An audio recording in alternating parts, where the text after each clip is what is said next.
Okay, so let's set the scene. Imagine you're a doctor. You could be a family physician in the UK, a surgeon in India, anywhere really. You have the skills, you have the drive, and you have this idea moving to Canada. But we've been looking at some really great insights from the team at Black Bear Canadian Immigration Services, and they point to a pathway, the PNP. The Provincial Nominee Program, yeah. You know, there's a specific kind of anxiety that comes with moving to a new country.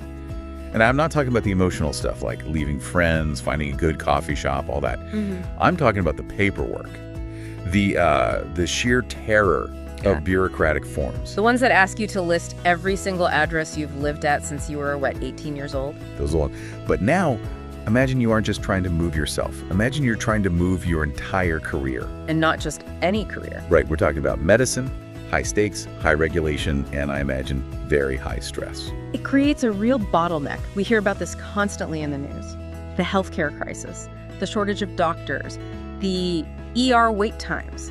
It's a supply and demand problem. A problem where the supply exists out there in the world, but the demand is locked behind this very heavy door. And that brings us to today's deep dive. We've got a document here that basically claims to be the key to that door. It's a guide titled Physician Pathways to Canadian Permanent Residency. And it focuses heavily on info from the Black Bear Canadian Immigration Services.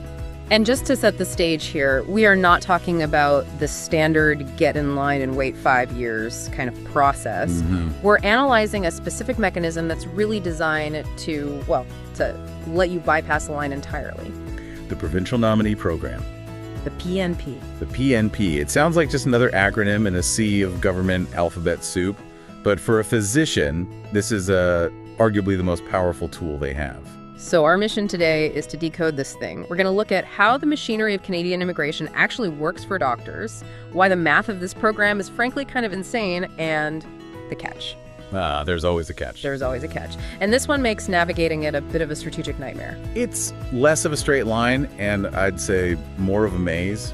But if you solve the maze, the prize is pretty significant. Okay, so let's start with the basics. The source material kicks off with the obvious problem. Canada needs doctors. We know that. But then it pivots almost immediately to this PNP concept. Now, for anyone listening who isn't deep in this world, what is the fundamental difference between the normal way in and this PNP way? Okay, think of the normal way, that's Federal Express entry.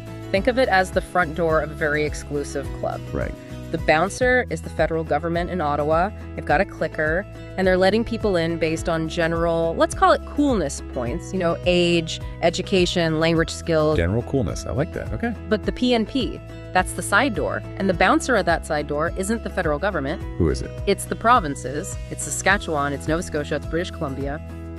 And they aren't looking for general coolness. They're looking for someone to fill a very specific seat at a very specific table. The source text defines it as allowing provinces to nominate physicians who meet specific labor market needs. That feels like a massive shift in power dynamics. It is. It's a decentralization of immigration authority. The federal government has basically admitted, look, we control the borders, but we have no idea what's actually happening in a rural clinic in Manitoba. They don't have that ground level view. Exactly. They don't know if Prince Edward Island needs a cardiologist or a pediatrician this month. So they just deputize the provinces. Essentially, yes. They hand the provinces a certain number of golden tickets, and they say, you guys pick the players you need. If you vouch for them, we'll let them in. Well, on that uplifting note, thank you for guiding us through this maze today. My pleasure. And to our listener, whether you're scrubbing in for surgery or just commuting to work, thanks for diving deep with us. We'll see you next time.